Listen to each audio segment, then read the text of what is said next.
ये जो गैवर वन है ये हमारी राधा रानी का हृदय स्वरूप है। ये जो दिव्य सिंहासन है ये हमारी राधा रानी की हृदय स्थली है। ये मोरकुटी यहीं से दर्शन होगा, यहीं से मान मंदिर का दर्शन होगा। ये हमारी राधा रानी का वक्षस्थल है, वक्षस्थल चेस्ट।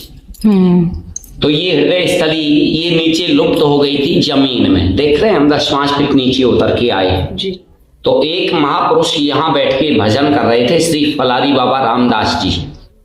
तो उनको स्वप्न दिया राधा रानी ने कि हे संत भगवान, जहाँ पे बैठ के आप भजन कर रहे हैं आपके नीचे ही मेरा दिव्य सिंहासन और नित्य राष्ट्र मंडल है। जिस दिव्य सिंहासन पे मैं विराजती हूँ वो नित्य रास करती हूँ, खेलती हूँ और सरोवर में अपना स्नान करके यहाँ पे आके अपने वस्त्र बदलती हूँ, अपने आभूषण धारण करती हूँ, अपना श्रृंगार मेकअप करती हूँ। तो हे संत भगवान, ये जो दिव्य सिंहासन है ये मेरा श्रृंगार घर, मेरा हृदय है। तो ये मेरा श्रृंगार घर, मेरा हृदय रूपी दिव्य सिंहासन नीचे दब गया है। इसको प्राकृतिक कराइए और सब संत भक्तों को सबको दर्शन कराइए। तो ये संतों के द्वारा बेटा प्राकृतिक हुआ है। ये संतों ने इसको प्राचीन ही रखा है और ये सब नया बनवाया है। तो इसकी महिमा है, कहते हैं कि गैवर बन के बास की आस करें शिव शेष, और या की महिमा को कहें यहाँ श्याम धरे सखी भेष।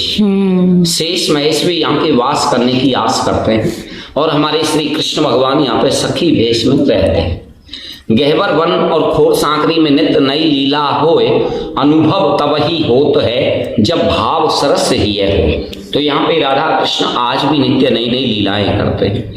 तो एक दिन हमारी प्रिया प्रीतम को नित्य रास करते करते राधा रानी को यहाँ पे अचानक से प्यास लगी। तो यहाँ पे कोई कुंड सरोवर नहीं था, बड़ा गहरा वन था, गहवर वन। तो भगवान ने बंसी से इस कुंड को प्राकृतिक किया राधा रानी के लिए। राधा रानी ने आचमन किया, स्नान किया और मेहंदी वाला हाथ धोया।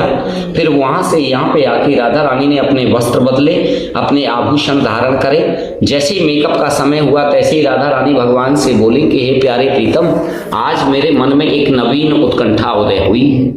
तो भगवान हाथ जोड़ के बोले, बताओ किशोरी जी, आज्ञा करो, क्या बात है, सुनाओ। तो राधा रानी कहती हैं कि हे प्यारे, आपकी मैया रोजाना आपका श्रृंगार करती हैं और मेरी मैया रोजाना मेरा श्रृंगार करती हैं। आज मेरा मन ऐसा है कि मैं आपका श्रृंगार करूं और आप मेरा श्रृंगार करो। तो कन्हैया जी बोले, ठीक है किशोरी जी, जैसे आपकी इच्छा। तो इसी सिंहासन की बात है द्वापर युग की, राधा रानी के समय की, 5,500 साल पुरानी। हमारी प्रियाजू ने लालजू का मुख कमल का श्रृंगार किया। लालजू ने हमारी प्रियाजू के मुखार बिंद का श्रृंगार किया। जब परस्पर एक दूसरे का श्रृंगार कर लिया तो राधा रानी ने पूछ लिया कि तेरो मुख नीको की मेरो श्याम प्यारे। नीको मतलब अच्छो, सुंदर। आपको मुख सुंदर लग रहा है कि मेरो मुख सुंदर लग रहा है। तो भगवान हाथ जोड़ के बोले, श्यामाजू आपको मुख कमल बहुत सुंदर लग रहा है, आप बहुत सुंदर लग रही हो।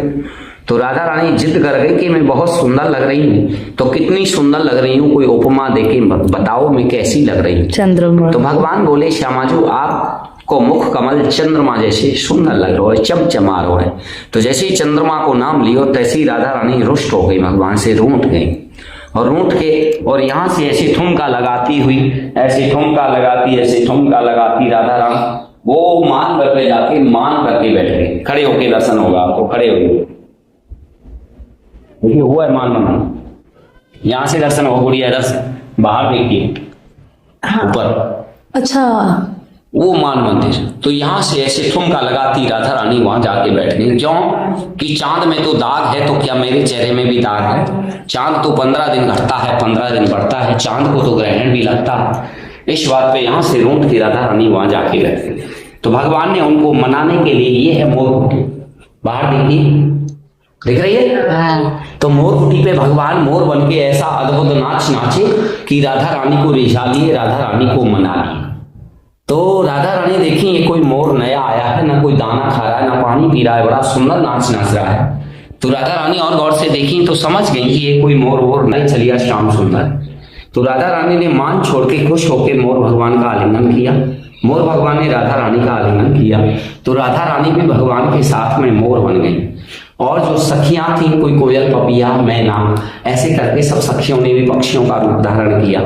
तो यहाँ पे भगवान ने मोर लीला, कहते हैं ना, कान्हा मोर बन आए। तो ये है जाओ हमारी राधा रानी का श्रृंगार घर, जिसको आप लोग ब्यूटी पार्लर कहते हैं, क्योंकि यहाँ पे प्रिया प्रीतम ने एक दूसरे का श्रृंगार किया। और गैबर मीन्स हृदय, ये है हमारी राधा रानी की हृदय स्थल। ये मोरकुटी मानगढ़, ये है हमारी राधा रानी का वक्ष स्थल, वक्ष स्थल चेस्ट।